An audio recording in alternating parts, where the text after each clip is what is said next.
Paz do Senhor, irmãos. Amém? Glórias a Deus. Irmãos, vamos ficar de pé. Vamos ganhar um tempinho aqui, né? Abrir mais uma vez na carta aos Efésios. Glórias a Deus. Vamos ler só um versículo para reforçar o que já foi falado, o que já foi lido. Carta aos Efésios, está ali depois de Gálatas. Louvado seja o nome do Senhor Jesus Cristo. Aleluia. Bendito seja o nome do Senhor Jesus. Capítulo 5 da carta de Éfeso, ou aos Efésios também, né? A igreja de Éfeso. Louvado seja o nome do nosso Deus e do nosso Senhor Jesus Cristo. Glórias a Deus. Deus abençoe a vida dos irmãos que estão no templo, os que estão em casa, nos acompanhem. Diz assim a palavra do Senhor: pelo que diz, desperta, ó tu que dormes, e levanta-te dentre os mortos, e Cristo te esclarecerá. Amém? Feche os seus olhos. Poderoso Deus, mais uma vez estamos em oração diante do Senhor, pela tua palavra, Senhor. Meu Deus, o temor, meu Pai querido, do Senhor, do teu juízo, Pai, também seja sobre a vida do teu povo, que nesta noite seja a tua palavra, seja o teu conselho, seja sempre a tua direção. Meu Deus, aquela oração, meu Pai, eu também faço nessa noite, que o Senhor cresça e eu diminua. Meu Deus querido, faz conforme a tua vontade e teu querer, nesta hora, Senhor, em nome de Cristo Jesus. Amém. Glórias a Deus. Irmãos, eu quero louvar a Deus pela vida do presbítero Washington, acho que ele não pôde estar aqui hoje, de me ter convidado, né? Nos ter convidado para essa abertura desse mês, sob o tema Desperta, tu que dormes. E eu me sinto muito honrado, né? Deus é bom e maravilhoso. Glórias a Deus. Queridos, nós lemos um texto aqui no capítulo 5 do livro de Efésios, e eu estava orando a Deus hoje pela manhã, e o Senhor me deu uma direção de nós começarmos do começo, porque nós já fizemos uma leitura já no capítulo 5 do livro da carta aos Efésios. E aí a gente fica, por que Paulo, ou o escritor da carta aos Efésios, chegou a essa advertência? Por que ele escreveu isso? Por que ele pediu para as pessoas se despertarem, saírem do meio dos mortos? Tem um quê, tem um porquê, tem um motivo do apóstolo Paulo ter falado isso. Então eu queria falar sobre esses motivos. Se der tempo, a gente fala um pouquinho dentro do tema. Se não tiver, nós ainda vamos ter mais 3 pregações dentro do mesmo tema, e eu sei que o Espírito Santo de Deus vai completar a mensagem. Amém, irmãos?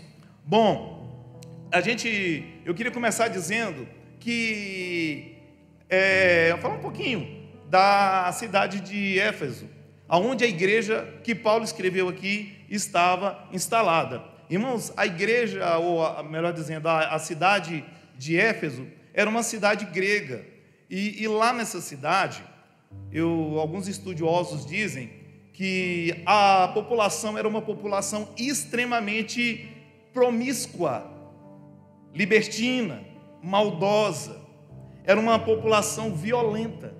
Os irmãos vão fazendo um paralelo aí com os dias atuais, eu sei que o Espírito Santo vai trabalhar. Então era uma cidade assim. Nessa cidade tinha um templo, lá em Atos capítulo 19, diz que o apóstolo Paulo, ele teve um embate com um artífice chamado Demétrio, e ele teve um embate com esse artífice e mais um grupo de pessoas que faziam imagem de ídolos. E por quê? Porque eles faziam imagens de uma deusa chamada Diana ou Diana, né? E isso era o lucro que eles tinham. E no meio desse embate, eles chegaram a afirmar que a cidade de Éfeso é onde estava situado o templo da deusa Diana, ou chamada ali de Diana dos Efésios. E a Bíblia diz que por um longo período, naquele lugar daquele debate, eles gritaram em altas vozes por muito tempo: grande é Diana dos Efésios. E os irmãos, não se espante, porque essa Diana dos Efésios, ela é uma velha conhecida nossa na Bíblia. No Velho Testamento, ela era Astarte, ela era Astarote, ela era a rainha dos céus. E lá em Éfeso, ela era a Diana. nos dias atuais, nós também podemos conhecê-la como a Mulher Maravilha. Nós também podemos conhecê-la aqui no Brasil. Temos também um lugar chamado, uma cidade praticamente dedicada à Rainha dos Céus dos dias atuais. Então a gente não pode brincar, pensar que o inimigo, ele esqueceu de querer tirar a humanidade, ou abandonou de querer tirar a humanidade dos caminhos do Senhor. Então assim era a cidade de Éfeso. Era uma cidade bem complicada, e a igreja estava plantada no meio de uma idolatria, no meio de prostituições, de costumes que iriam contra a palavra de Deus. E aí, essa era a cidade. Para os irmãos terem um pouco saber como é que seria a situação. E essa carta, irmãos, o que levou Paulo a falar isso no capítulo 5? Se nós começarmos no capítulo 1, a gente vai ver que Paulo ele começa apresentando aos crentes ali a grandiosidade da salvação que o Senhor nos outorgou, que Deus nos deu. Paulo começa dizendo que o Senhor nos conheceu antes da criação. Não havia ainda universo formado, e Deus já sabia quem era eu e quem era você. Deus já sabia quem era cada um de nós. Antes das estrelas, antes da terra, antes de tudo, Deus já nos conheceu. E ele vai dizer que Deus nos amou, e Deus nos deu chance, nos deu salvação antes de nós conhecer. Paulo começa a valorizar essa coisa que nós chamamos de vida eterna, e ele começa a mostrar: olha, a coisa é grande, a riqueza é imensa, o tesouro que vocês têm é incalculável, não veio à toa. Antes de tudo, Deus já sabia quem era você, Ele te amou e Ele quis te salvar. Louvado seja o nome do Senhor. E a gente vai entender mais na frente por que Paulo começa apresentando a salvação de uma forma tão grandiosa. Ou então, irmãos, se a gente for analisar, antes das estrelas, nós já estávamos no coração de Deus. Antes da criação das estrelas, nós já estávamos no coração do Pai. Louvado seja o nome do Senhor. Assim por alto, esse é o resumozinho, do capítulo 1. E para terminar o capítulo 1, Paulo ainda vai dizer assim: olha, Deus te amou tanto, que movido por esse amor, Ele enviou Jesus. A salvação foi estabelecida antes que o mundo existisse. Antes da criação, o plano de salvação já estava pronto, porque Deus te amou e Ele enviou Jesus Cristo, movido por esse amor. Não vou ter muito tempo para falar, mas os irmãos guardem uma coisa: muitas vezes nós somos bombardeados, principalmente nessa geração, de uma certa desvalorização do eu, daquilo que nós somos. Nós não podemos andar com soberba, nós não podemos andar com altivez, ou com nenhum tipo de egoísmo, de autossuficiência, não. Deus nos amou porque Ele é pelo que Ele é, não pelo que nós somos. Ok, mas nós também não podemos desprezar que nós somos amados do Senhor. Isso aí não pode haver desprezo. Nós somos amados por Deus. Pronto.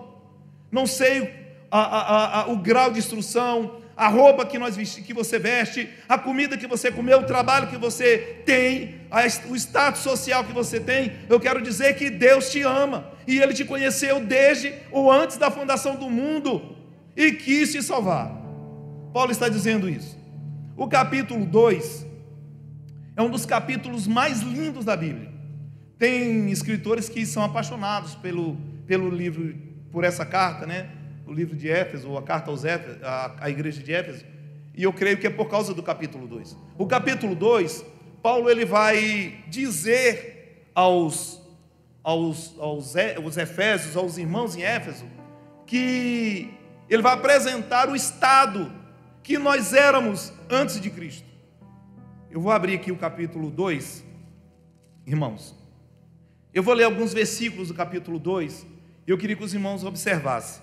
Paulo ele diz assim: e vos vivificou, estando vós mortos em ofensas e pecados, em que no outro tempo andastes, segundo o curso deste mundo, segundo o príncipe das potestades do ar, do espírito que agora opera nos filhos da desobediência, entre os quais todos nós também antes andávamos no desejo da nossa carne, fazendo a vontade da carne e dos pensamentos, e era por natureza filho da ira, como os outros também são. Mas Deus, que é riquíssimo em misericórdia, pelo seu muito amor que nos amou, estando nós ainda mortos em nossas ofensas, nos vivificou juntamente com Cristo, porque pela graça sois salvos, e nos ressuscitou juntamente com Ele, e nos fez assentar nos lugares celestiais. Paulo aqui ele apresenta o estado de um homem caído, da pessoa que está sem Cristo.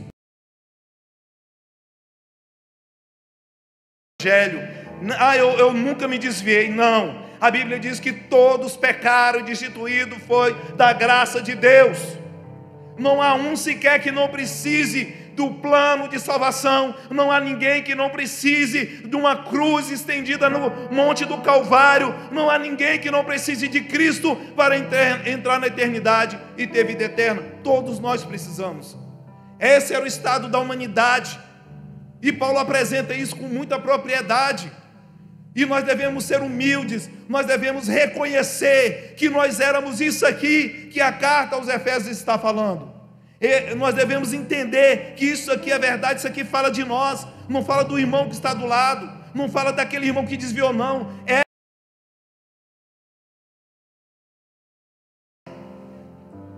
Louvado seja o nome do Senhor. Glórias a Deus. Louvado seja o nome do Senhor Jesus. Entre outras coisas, eu escrevi aqui, Paulo dizendo: olha, antes nós éramos desobedientes, filhos da ira de Deus, estávamos mortos em ofensas e pecados, mas aí Deus, que é riquíssimo em amor, como eu li, e misericórdia, nos reconciliou com Deus, nos dando vida. Deus nos ressuscitou com Cristo, e junto com Cristo nos fez assentar nos lugares celestiais. Há um lugar nos céus reservado para cada um de nós. É isso. Paulo está tentando, antes de chegar no capítulo 5 e falar o que nós vamos falar, Paulo está dizendo: olha, há algo que vocês precisam valorizar.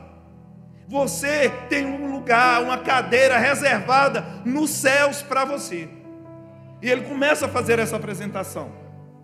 Mas antes, em Cristo, nós estávamos longe, né? A Bíblia vai dizer, eu estava lendo, irmãos, que do templo de Jerusalém, ali da época de Cristo, só acharam 2 pedras. Houve uma profecia de Jesus que não ia ficar pedra sobre pedra. Acharam 2 pedras, e uma dessas pedras estava escrito em grego. Eu não vou saber a frase completa, mas ele vai dizendo assim: olha, está proibido, é proibido qualquer um de nação diferente entrar nos santos dos santos. Se alguém for pego neste lugar, passando pela pena de morte que vai ser lhe imposta. Essa era a ideia. Tinha um lugar para os gentios. Era tipo o santo, né? Era antes do santo.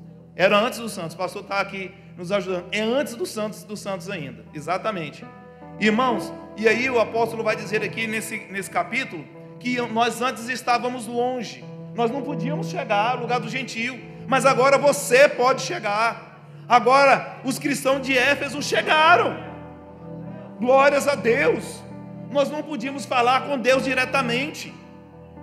Louvado seja o nome do Senhor. O que Paulo está querendo mostrar, irmãos, é a mesma coisa de um pai, quando ele vai dar um presente caro, um carro, alguma coisa para o filho, antes de... ele tem que cuidar daquele negócio. Olha, meu filho, custou caro. Custou caro o que você está recebendo. Foi com esforço, foi com morte, foi com sacrifício, foi com renúncia. E o que ele te deu, você não ia conseguir com as suas forças. E se ele não tivesse dado, você estava perdido. Valorize isso aí que você está recebendo. Valorize isso que Deus te deu de graça. Para você não custou, como diz o pastor Valdir aqui no domingo, mas custou para alguém. E custou para Cristo. Paulo está falando isso. Então é apresentado aqui no capítulo 2 esse estado que nós éramos antes. O capítulo 3 é engraçado que Paulo ele vai dizer assim: olha, é por isso, gente, É por isso que eu fui levantado por Deus para ser o mensageiro dessa salvação. Por isso também que eu estou preso. Paulo estava preso quando ele escreveu essa carta. E ele ainda diz: olha, não se desanime porque eu estou preso. Não, mas eu fui chamado para levar essa salvação, essa graça para vocês. Esse é o resumozinho do capítulo 3. E aí no capítulo 4, no capítulo 5 e metade do capítulo 6, Paulo vai fazer um paralelo entre quem eu era e quem eu devo ser. Quem os crentes de Éfeso eram e quem os crentes de Éfeso devem ser. A vida que eles viviam e a vida que eles têm que viver. E no final do capítulo 6, já antecipando aqui, que eu não vou falar mais sobre isso, Paulo vai ensinar como a gente deve combater aquele texto que nós conhecemos como a armadura de Deus. Paulo está mandando a gente combater as coisas que nós não podemos assimilar ou aceitar na nossa vida. Amém, irmãos? Louvado seja o nome do Senhor. Então, eu anotei aqui para os irmãos também entenderem, fazer um resumozinho. O capítulo 4, 5 e 6, ele vai dizer mais ou menos assim. Paulo está advertindo aos irmãos, porque parece que os irmãos estavam, meio com o coração dividido ali, com a saudade do mundo. E Paulo vai dizer: olha, irmãos, agora vocês não podem viver mais como antes. Aquele que mentia, agora não vai mentir mais. O que roubava, não rouba mais. O que enganava, não engane mais. Por favor, olha, larga esse negócio de ira, de malícia, de maledicência. Quando eu me converti, eu costumava imitar um homossexual famoso, não vou nem falar nomes. E aí quando alguém chegou para mim e falou assim: imita o fulano aí, você imita muito bem. Aí o Espírito Santo de Deus falou assim: como que você vai imitar o estado de alguém que eu morri para tirar ele desse estado? Por que você acha engraçado uma coisa que Deus chora por aquilo? Se nós servimos a Deus, se o Espírito Santo de Deus habita em nós, eu não posso rir de um estado de um homossexual. Eu não posso rir de um estado na vida de alguém, aonde Deus não ri, aonde Deus não se alegra, porque agora o Espírito dele habita em mim. Não deis lugar ao maligno, é outra advertência. Não entristeçais ou não entristeça o Espírito Santo. Ele vai dizer assim: olha, o Espírito Santo é o seu selo.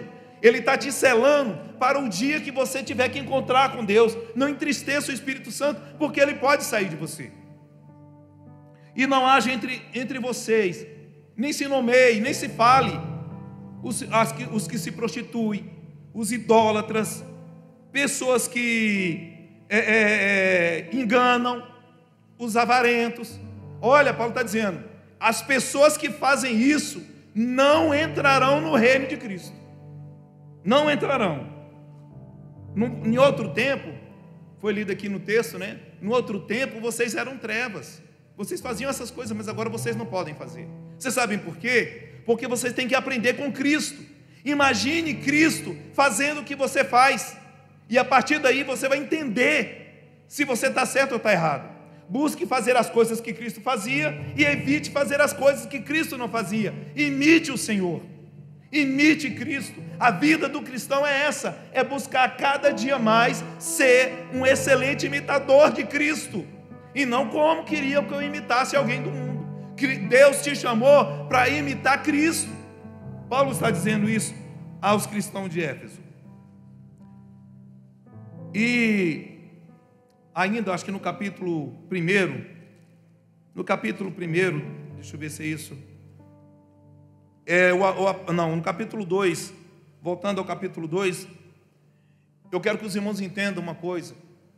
O Senhor, como eu disse, antes de criar o mundo, Ele já nos visualizou, Ele já viu a gente, e a Bíblia diz que para cada um, o versículo 10, para cada um, Deus preparou boas obras para nós andarmos nela. Há obras. Quando se fala em obras, irmão, não é só questão de fazer trabalho na igreja, não. É uma vida digna. É uma vida dentro do Evangelho. A sua vida dentro do Evangelho foi preparada por Deus. As atitudes que Deus queria que nós fizéssemos foi preparada. desde a fundação. Cada um tem um plano, tem um projeto de Deus. O Salmo 139 diz que no ventre da mãe do salmista, Deus já fez, escreveu no livro todas as coisas que queria que o salmista fizesse. Deus também escreveu um livro para você, dizendo: olha, eu quero que meus filhos façam isso, ele age assim, ele se comporte assim, ele pense assim, ele tenha essa vida. Há um livro de obras preparadas por Deus para que nós vivamos. E a igreja lá, alguns estavam vivendo outras coisas que não eram a obra que Deus tinha preparado. Os irmãos estão entendendo? Amém? Louvado seja o nome do Senhor Jesus. Então esse era o estado.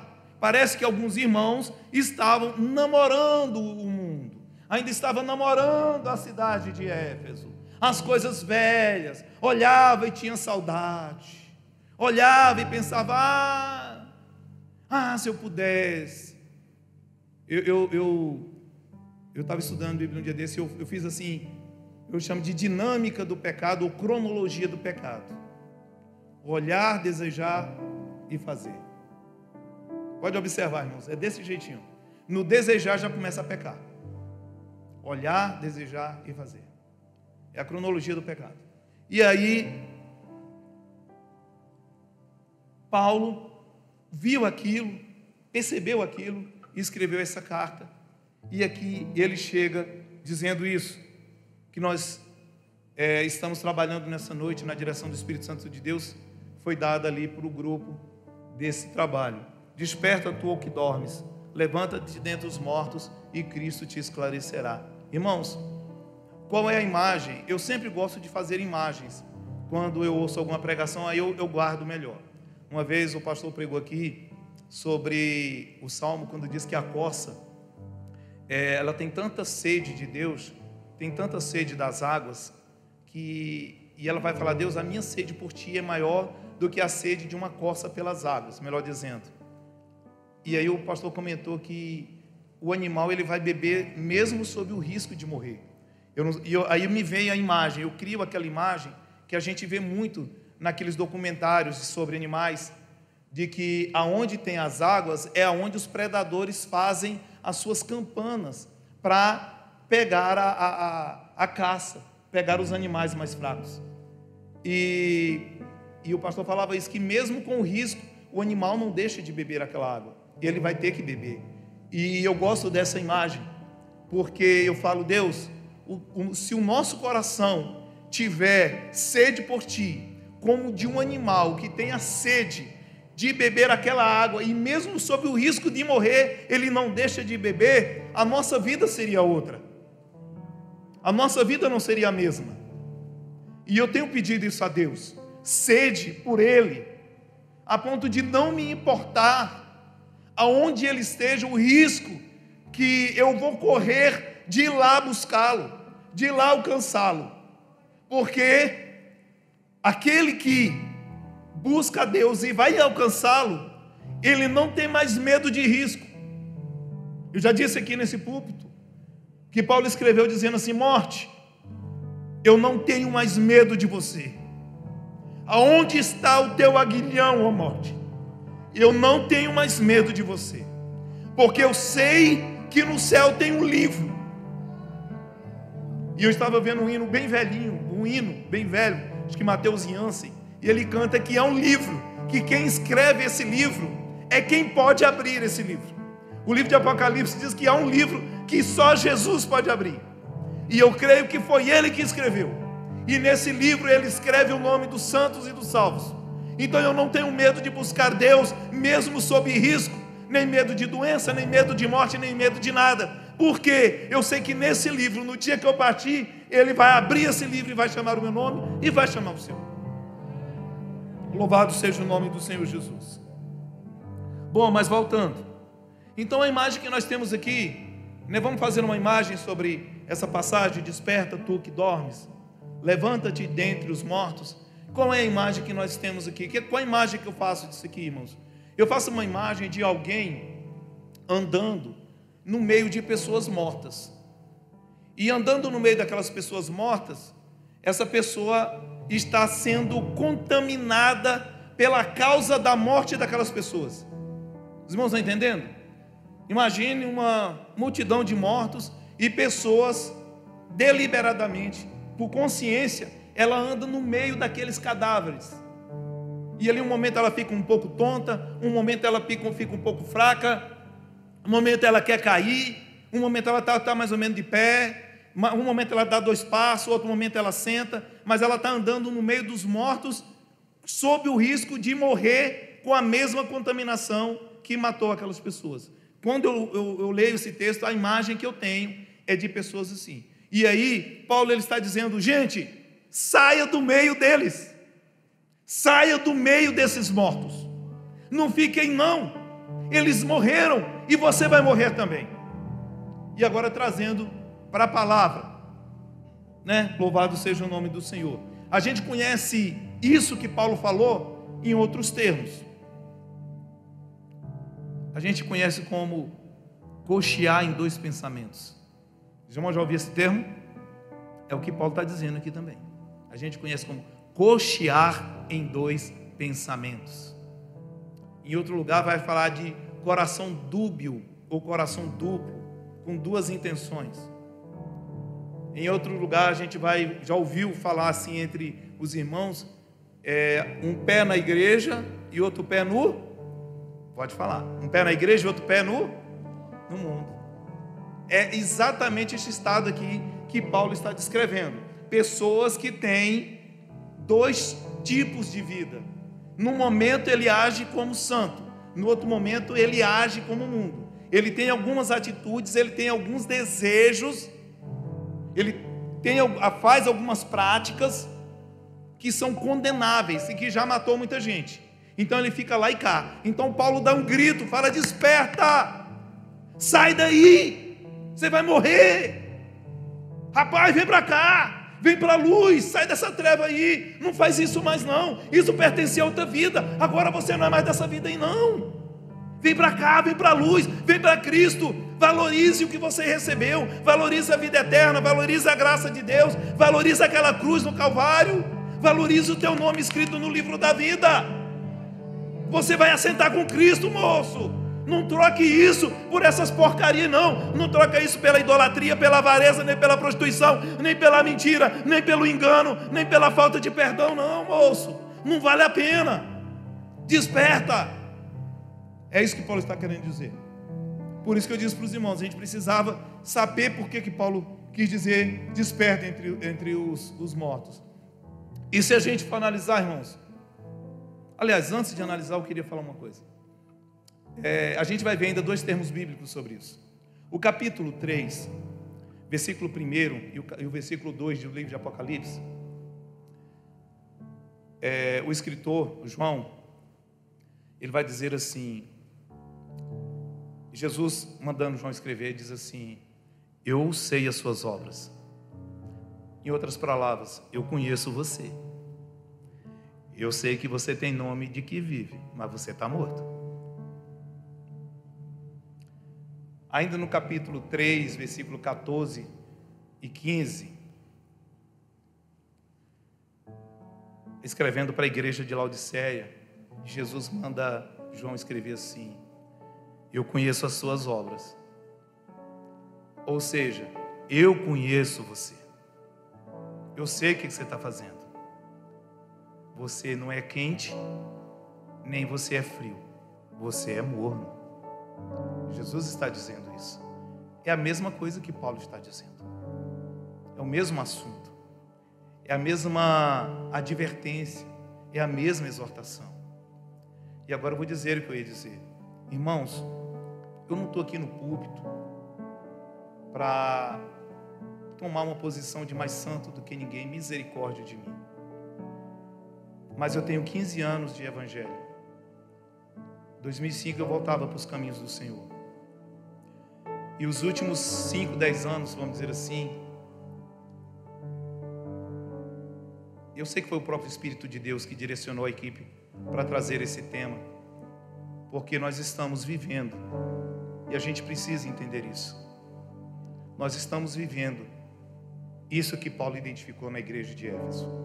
Nós precisamos despertar. Nós precisamos acordar. Irmão, a verdade é que nunca uma geração de cristão, por quase sua totalidade, viveu em dois pensamentos como a igreja de hoje. Envolvido com política, envolvido com a santidade, envolvido em negócios enganosos, envolvido com a santidade. É santo, mas se prostitui. É santo, mas mente. É santo, mas engana. É santo, mas não perdoa. É santo, mas odeia. É santo, mas não tem confiança. Ninguém tem confiança nele. É o retrato da nossa geração. É o retrato, irmãos. Como eu estou falando, não estou julgando A ou B. E nós precisamos mesmo de um despertamento, porque o mundo, e aí está morto, porque a Bíblia diz que o mundo está morto. E nós precisamos sair deste mundo, sair das práticas deste mundo. As práticas deste mundo não é mais para nós, não. Se ele não perdoa, nós perdoamos. Se eles mentem, nós falamos a verdade. Se eles não enganam, se eles enganam, nós somos sinceros. Louvado seja o nome do Senhor Jesus. Dia desse eu fui com meu filho. Eu gosto muito de andar com ele, que eu vou ensinando, né? A Bíblia diz isso. E a gente conversou com uma pessoa. Eu achei engraçado o jeito da pessoa falar. E eu falei para ele. A pessoa falava embrulhando. Os irmãos já viram quando a pessoa fala embrulhando? Fala metade de uma ideia, aí emenda com outra, aí muda para outra. E você não entende nada do que a pessoa está falando. E ela está sempre querendo esconder alguma coisa. E eu falei, filho, a vida de um homem, principalmente a vida de um homem de Deus, é limpa e transparente. Você não embrulha, você não enrola, você não engana, você não diz uma coisa querendo dizer outra. Existe forma de falar a verdade enganando, sabia, irmãos? E o diabo faz as pessoas fazer isso. Isso não é vida para nós. Não é vida para quem tem esperança. Glórias a Deus. E até que horas, pastor? Estou perdido aqui. Tenho 10 minutos, amém. Então, irmãos, glórias a Deus. Eu vou terminar. Deu tempo, louvado seja o nome do Senhor. Eu vou terminar trazendo uma reflexão pequena para os irmãos. Eu vou pegar o pastor Valdir aqui, que falou domingo, né? Que o pregador, quando fala que vai terminar, não acredite que ele não está terminando. Glórias a Deus. Irmãos, algumas direções na palavra do Senhor que eu já percebi que quem está vendo ou quem está querendo ajudar, ele grita, ele avisa, ele ora, como Paulo diz aqui, mas ele não consegue ir além disso. Você sabe por quê? Porque são decisões, atitudes pessoais, não podem ser executadas por outro. Por exemplo, naquela passagem lá do azeite, das 10 virgens, os irmãos perceberam que ali, o azeite de uma não podia ir para outra. Perceberam aquilo? Alguns estudiosos dizem que aquilo ali se refere à santidade. Então a minha santidade é minha santidade. Eu não posso transferir, a sua santidade é a sua, você não pode transferir para mim. Isso é pessoal, é meu. Ou eu tenho ou eu não tenho. Eu não posso pegar emprestado de ninguém. Eu não posso pegar a santidade emprestada do pastor. Não posso. É a minha. Ou eu tenho ou eu não tenho. Ou eu sou ou eu não sou. Então existem algumas atitudes que ela é da pessoa. Ninguém vai fazer por ela. Por exemplo, lá em Apocalipse 3:11, quando diz, guarde o que tens, para que ninguém tome a sua. Ninguém está dizendo, o pastor vai guardar as coroas de todo mundo da igreja. O líder dos varões vai guardar as coroas dos varões, viu, varão? Fica tranquilo. Não, é você e eu que temos que guardar a minha coroa, a nossa coroa. Cada um guarda a sua. Lutar, se esforçar, se sacrificar, abnegar, renunciar, orar, buscar, ir para a igreja. Voltando àquela imagem lá do animal bebendo água sob o risco. Ele bebe a água dele, ele não vai levar água para o outro, não. Então há coisas que é nossa, são decisões nossas. E a gente não pode passar para outro. Quer ver outro exemplo? Matar o velho homem. Eu não posso matar a velha natureza na vida dos irmãos. O velho homem, a velha criatura. Esse caso aqui que Paulo estava dizendo. Quem tem que fazer isso é a própria pessoa. Ninguém pode fazer por mim também. Eita, eu vou entrar lá na vida do irmão daí, e vou acabar com aquelas velhas coisas, aquela velha... Não. sou eu que tomo decisão, sou eu que me examino, sou eu que olho o que eu preciso mudar, sou eu que vou para o joelho, que devo ir para o joelho, sou eu que devo jejuar, como cada um dos irmãos. Eu não consigo fazer para os irmãos, nem os irmãos por mim. O máximo que a gente pode fazer é orar, é advertir, pedir Deus para ajudar. Mas se a pessoa fechar o coração, se a pessoa dizer não, não tem quem muda. Porque se tem uma coisa que Deus respeita, é o arbítrio, a escolha do ser humano. Deus vai lá, fala, Deus vai lá. Eu estava falando para minha filha, passei lá ontem lá na casa dela, e eu estava contando para ela a história de Sansão. Eu falei, Deus não escreveu aquele fim para Sansão. Sansão brincou, foi gostar de uma mulher inimiga, casou com uma mulher inimiga, depois se envolveu com uma prostituta, e depois casou com outra mulher, também envolvida com os inimigos, e além disso, ele ainda mentiu, entregou vamos dizer assim, o segredo dele, e Deus esperando Sansão tomar uma posição. Então, tem coisa, irmãos, que é só nós que podemos fazer, não tem mais ninguém. Amém, os irmãos estão entendendo? Tem outra coisa que não vai, né? Por exemplo, o presbítero Washington não pôde vir hoje, alguém pode assumir aqui no lugar dele, e o culto vai, Deus age, amém. Mas tem coisas que são escolhas nossas. E aqui, esse texto que nós estamos lendo, desperta, também é escolha pessoal de cada um. Eu não posso me despertar por ninguém, e ninguém pode se despertar por mim. Paulo vai dizer isso, desperta você. Olha, eu te apresentei aqui o plano de salvação, a grandiosidade desse projeto de Deus. Eu te apresentei aqui os céus para onde você vai. Eu disse aqui quem você era, que você não tinha condições nenhuma de você alcançar isso. E Deus olhou, Deus te amou, Deus te escolheu, Deus escreveu uma história para você, Deus mandou Jesus Cristo, Deus está trabalhando para isso. Mas a escolha de sair desses costumes, dessa cidade de Éfeso, é sua. A escolha de despertar é sua. Louvado seja o nome do Senhor. Sou eu que tenho que escolher de me despertar de dentro dos mortos. E como eu sei que eu estou dentre os mortos? Como é que eu sei que eu estou andando entre os mortos, irmãos? Isso é importante. Como que eu vou saber? Quando o meu coração está inclinado a fazer aquilo que eles fazem. Ou quando eu me pego já fazendo alguma coisinha. Aí eu estou entendendo, opa, peraí, tem alguma coisa errada. Eu menti ontem, e hoje eu menti de novo. Eita, eu olhei estranho para aquela mulher, eu olhei estranho para aquele moço, e eu não posso, porque eu sou comprometido, eu sou comprometida. Eu olhei semana passada, eu olhei ontem. Não está legal esse negócio. Meu coração está se atraindo. Eu preciso me afastar dessas coisas que matam.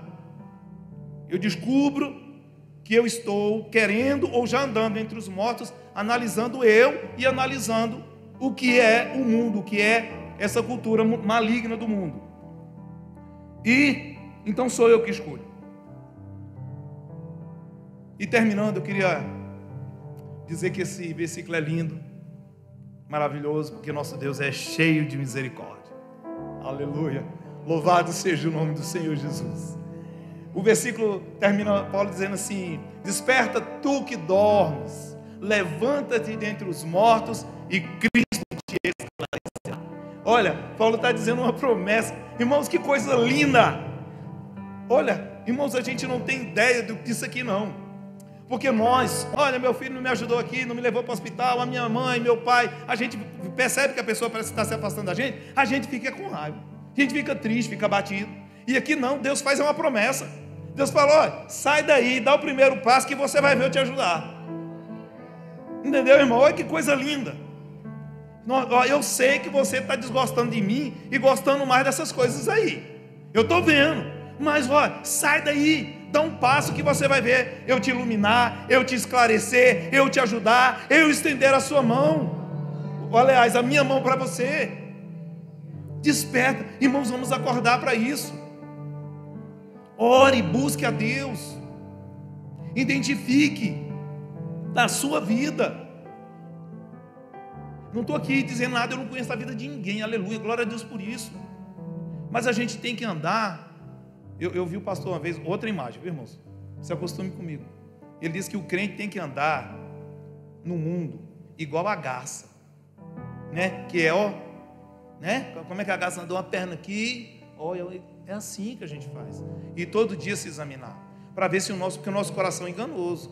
Se a gente brincar um pouquinho, ele vai. E muitos têm caído nisso daí, irmãos.